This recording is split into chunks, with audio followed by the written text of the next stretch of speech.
Good morning. Today's video is going to address a topic that we really don't think about, but we do just about every single day of our lives. The topic of the video is giving it away. And what I'm mentioning here is our power, our individuality, and what makes us special. So giving it away is addressing a little bit jealousy, but mostly not knowing yourself. And when you meditate on a regular basis and when you awaken Kundalini, you really get to know yourself for better or for worse. An eternal marriage. But anyway, giving it away, what I'm talking about is when we are in a world of stimuli. So our primary stimuli is our eyes. What we see influences us, but also what we hear and what we smell, what we taste, what we eat, all of our senses, what we feel, all of our senses are input into who we are, really. And our most profound sense is our vision. And we judge the world and ourselves by what we see. So starting very young, you start to explore, and you are exploring by what you see. When you're a child, you touch things and you're told no, or you're told, do you want that? And you get it. And that is the beginning, really, of our learning process. But when we get older, what influences us starts to change. And the impact of that changes with our emotional intelligence. So emotional intelligence is how you respond to all of that stimuli coming at you every single day. Emotional intelligence is understanding that no one, absolutely no one, knows what you have been through in your life. The good, the bad, the ugly, no one knows but you and God. So emotional intelligence is profound in helping you anchor yourself to the world that you are in. People who lack a high level of emotional intelligence are usually rude and that do not show a lot of compassion for other people.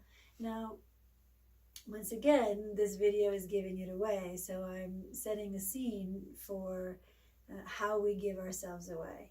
So being compassionate is good. Being overly compassionate is your lack of emotional intelligence and your neediness being projected onto them.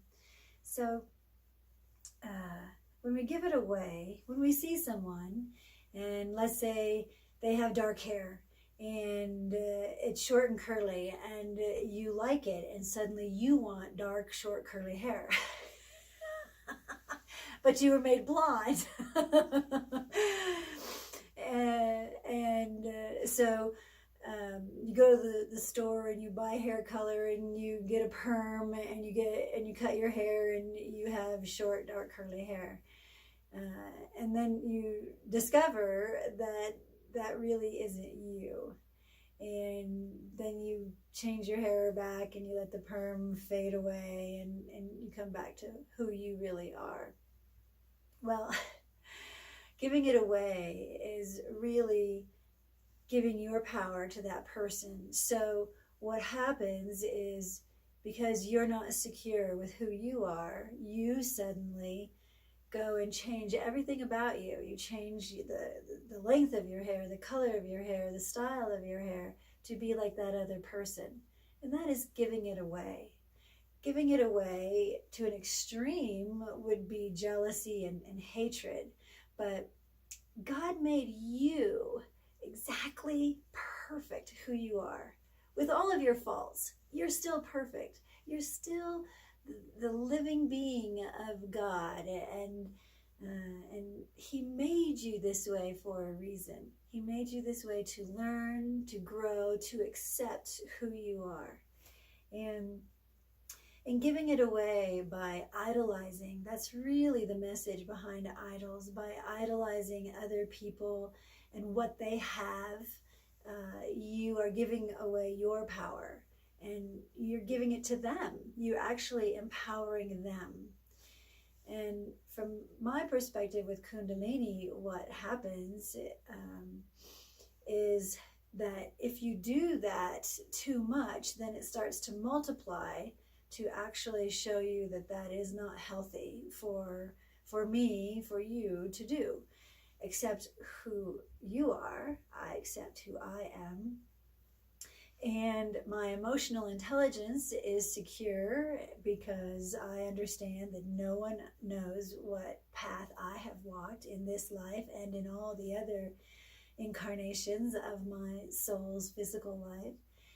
And I don't react strongly to their negativity.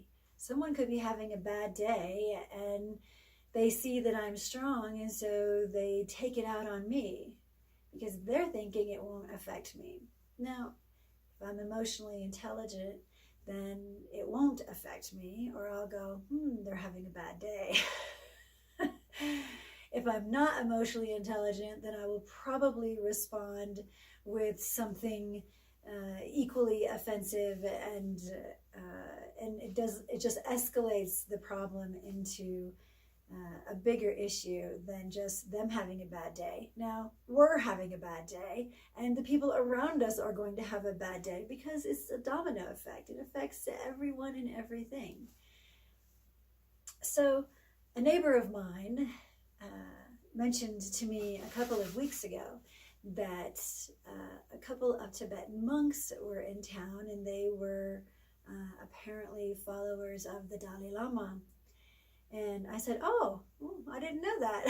I didn't read it in the paper that they were coming to town. And he said that he went and meditated with them, and it was so sublime. It was just a notch above his normal meditation. Well, it is true that that probably was. Now, primary reason for that was projection. He was projecting all of his power and divine being onto these people just because they have a reputation for being holy, for being calm and spiritually pure. But we don't really have any idea about who they are individually. Now, yes, they may emit a more purer state of being compared to his because they meditate every day. I have another neighbor who meditates every day and definitely is a more calm and stable and centered person than even my neighbor is. So he has projected onto these people a holy state, a supremacy over him and his entire beautiful being because of a reputation of being associated with a spiritual leader in Tibet called the Dalai Lama. Now, I don't know very much about the Dalai Lama.